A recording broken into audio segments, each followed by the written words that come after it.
Welcome to Intentionally Crafted Home. I'm Naomi Torres, your hostess.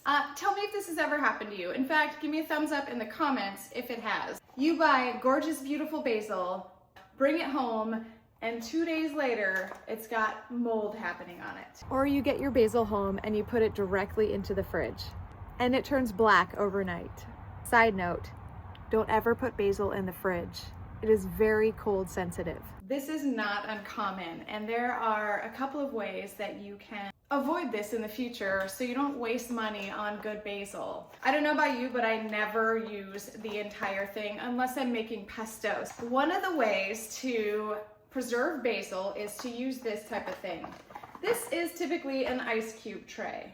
We're gonna do the same thing with basil, and there are two ways that you can do the basil frozen. You can just mix it with water, just a little bit of water, and puree it. Put it in these containers, and that way they're not only measured out for you, but they are kind of flavorless except for the basil. So there's nothing to hinder that yummy basil flavor. Now, the reason that you would want it without any additional flavor in it is because maybe you're using basil in cocktails or juices or smoothies for flavor.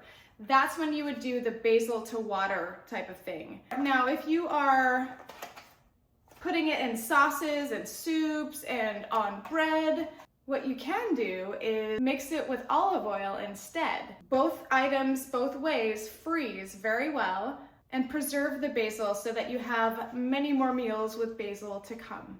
If you found this tip helpful, please subscribe and share this page with a friend who would also appreciate quick and easy tips, DIY, recipes, crafty projects, and gardening tips.